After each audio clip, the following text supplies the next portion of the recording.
October 30th, 1980. The streets of Kingston were silent, but not peaceful. The air was thick with tension, fear, and the weight of a nation's future. This wasn't just an election night, it was a battle for the soul of Jamaica. Over 800 lives were lost leading up to Election Day, and the country would be forever changed. This was one of the most dramatic election nights in Jamaican history. But it wasn't the only one. We are exploring some moments that shook Jamaica to its core, moments of triumph, heartbreak, and shocking twists that left the nation breathless. Election nights in Jamaica aren't just about numbers. They're about people. They're about hope, fear, and the raw emotions that come with fighting for a better future.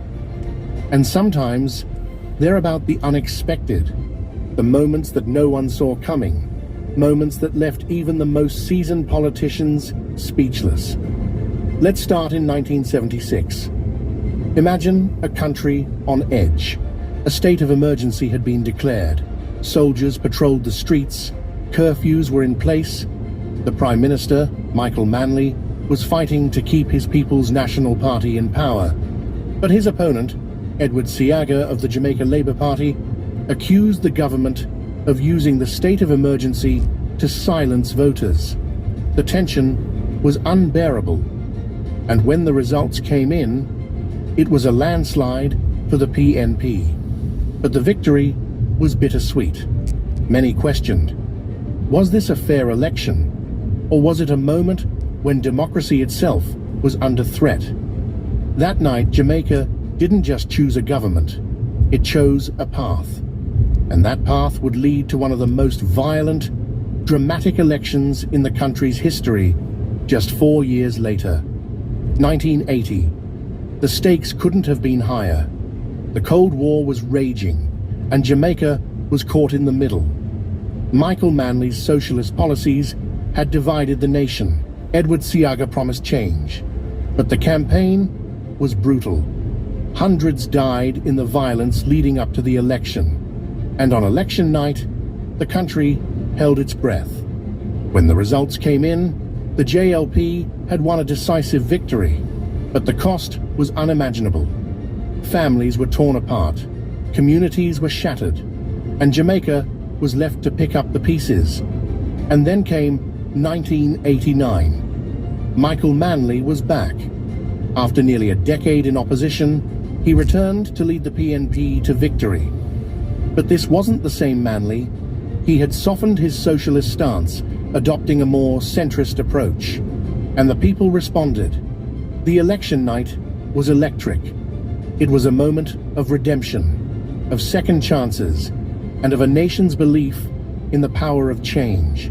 This wasn't just a political victory. It was a personal one. And it showed that no matter how tough things get in Jamaica, there's always a chance for a comeback. Fast forward to 2007. The PNP had been in power for 18 years, but the JLP, led by Bruce Golding, was determined to end their reign. The election night was a nail-biter. Both sides claimed victory at different points. The results were so close that no one knew who had won until the very end, and when the final numbers came in, the JLP had won by a razor-thin margin. It was a photo finish that left the entire country on edge. That night, Jamaica learned that every vote counts, and that sometimes the difference between victory and defeat is just a handful of votes. But let's not forget December 29th, 2011, a night that made history. Portia Simpson Miller, the Mama P of Jamaican politics, led the PNP to a stunning victory, becoming the first woman to be elected Prime Minister of Jamaica. The energy that night was electric. For many, it wasn't just a political win, it was a cultural milestone. A moment that said, yes, women can lead. A moment that inspired a generation of young girls to dream bigger and aim higher. That night wasn't just about politics. It was about breaking barriers. It was about showing that leadership has no gender, and it was a reminder that Jamaica's story is still being written, one groundbreaking moment at a time. Now let's talk about 2020. The world was in the grip of a pandemic, but Jamaica had a decision to make, and despite the challenges, the people showed up. The JLP, led by Andrew Holness, won a historic victory, 49 out of 63 seats. It was a landslide that no one could ignore, but it was also a moment of unity. In the face of uncertainty, Jamaica came together to make its voice heard. That night wasn't just about politics. It was about resilience. It was about a nation's ability to rise above adversity and choose its future.